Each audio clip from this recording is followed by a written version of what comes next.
We take the phone calls of a man who has seen quite a bit in his time covering Houston sports since the mid-'70s from the Houston Chronicle. John McClain joining us the day after Bill O'Brien is let go by the Texans. How are you, John? I'm doing great, Rich. How are you? I'm hanging in there. Always great to hear your voice, and you're the first person we reach towards and want to join us when something big happens in Houston, and this certainly suffices and checks that box. What happened, John? What happened?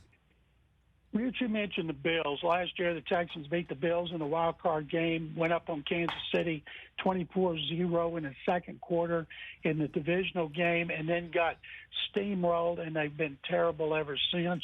They're the biggest disappointment in the NFL at 0-4, coming off a loss to winless Minnesota, and the owner, Cal McNair, had seen enough because he knew the team was going in the wrong direction.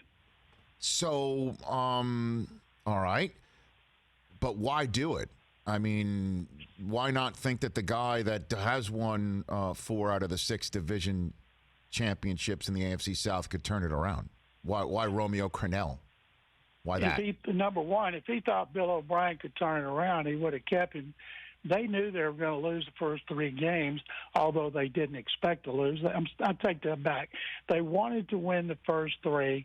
They played at Kansas City, hosted Baltimore, and played at Pittsburgh, and they looked terrible. No consistency on either side of the ball in any of those games. Quarter here, half there. So here comes Minnesota, giving up 440 yards a game, terrible against the run.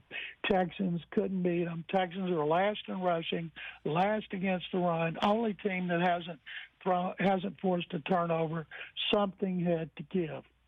And in terms of something had to give, it seems to me that they took the car keys away too late, John. I mean, the DeAndre Hopkins deal just makes this look like you could have seen it coming.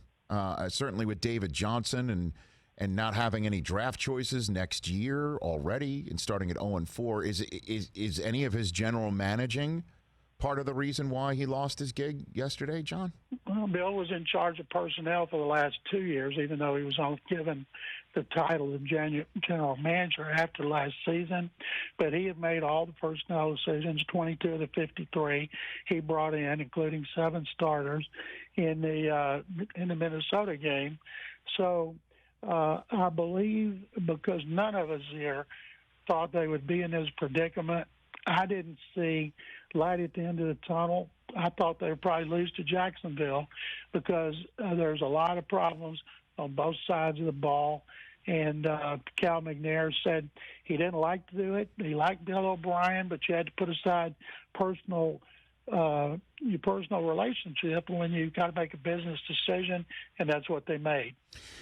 Was there a struggle within the building, power struggle with Jack Easterby, who was brought in, and we know that led to the previous general manager being fired, and then a power void that was filled by Bill O'Brien for the last couple of years? Is that something that was going down too, John? Bill O'Brien had final say on all personnel decisions. He and Easterby had disagreements. Every coach and well, he's not a GM, he's executive vice president of football ops, had disagreements, but usually I was asked if they had a falling out. If you have a falling out, to me, you don't work together. That's the way it was with Bill O'Brien and Rick Smith. In this case, they worked together. They had disagreements. They had arguments. Everybody has an argument with Bill, who has a bad temper and explosive personality. But Bill O'Brien had final say on every big decision. Nobody else. And Cal McNair signed off because he believes you hire a GM, you give him the money to do what he needs to do, and then you get out of the way. And if it doesn't work, you get rid of it. It wasn't working this year. They got rid of it. What's the one thing, if Bill O'Brien could wave a wand, do you think he would change today, other than just keeping his job? I think he would go back to the Kansas City game in which they just choked that 24-0 lead.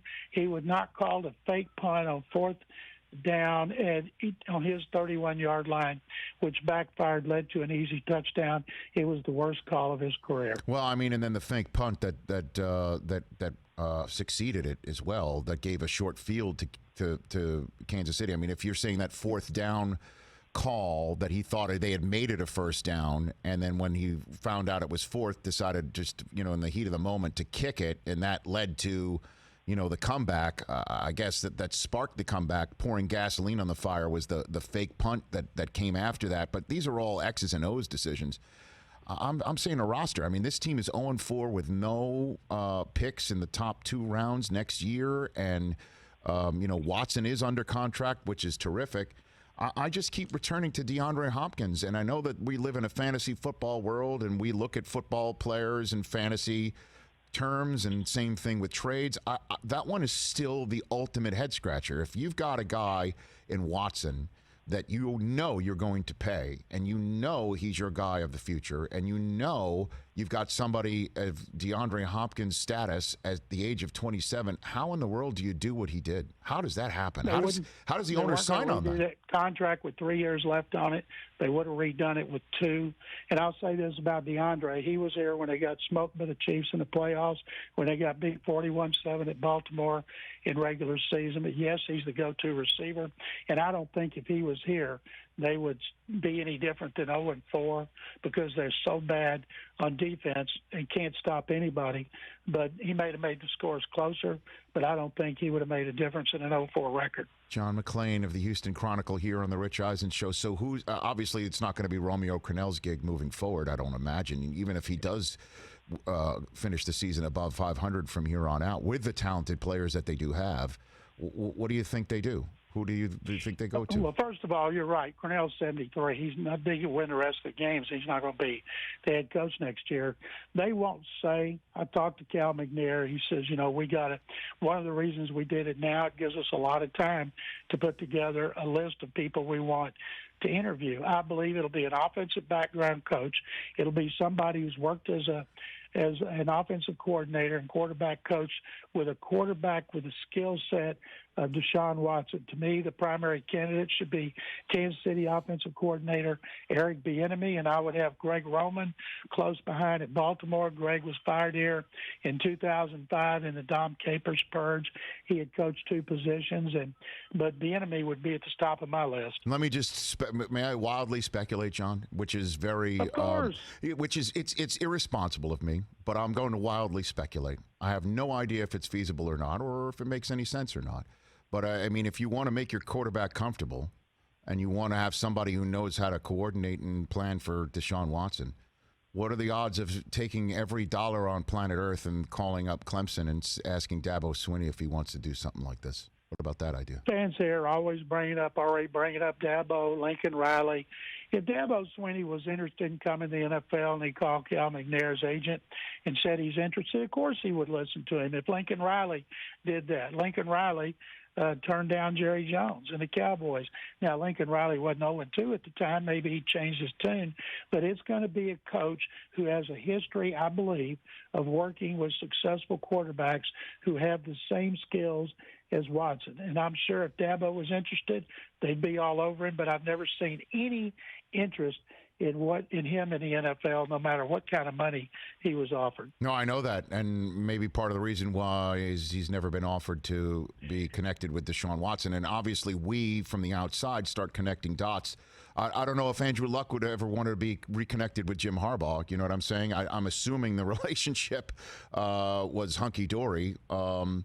And that's why I'm supposing it. What about the Watson-O'Brien relationship? What well, let me ask you this. How do you know Dabo won't want to be working with Trevor Lawrence? You know what?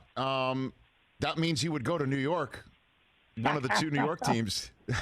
Well, this is a good job, Rich, because the owners pay a lot of money. They are very patient with the head coach. They stay out of it. They know what's going on, but they stay out of it. I think Bill had a good relationship with Watson up until this season. Watson had been really successful. He's thrown 4 touchdown passes in the last 2 games.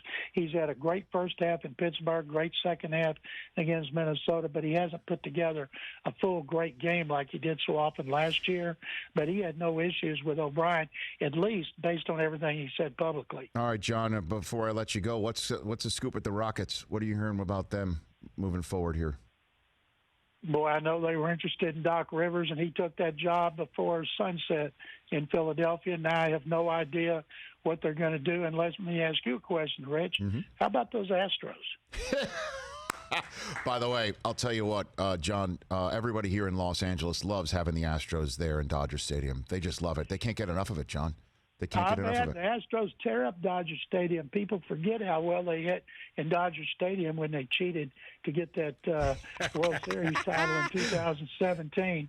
I guess they took those trash can lids and buzzers with them to Dodger Stadium in the World Series. Well, I guess I don't know, John. If they tear up Dodger Stadium, the Dodgers would just like them to take all the trash and put it in the can, please. Wouldn't it be something? The Astros win at Dodger Stadium. The Dodgers come here to go to the World Series and lose in Houston. How embarrassing would that be? Love you, John McClain. Thanks for the call. You take care of yourself. You be well. You take care, too, Rich. Thank you very much, as always. You bet. That's John McClain. Hey, you watched all the way to the end. Thanks for that. Watch more right here.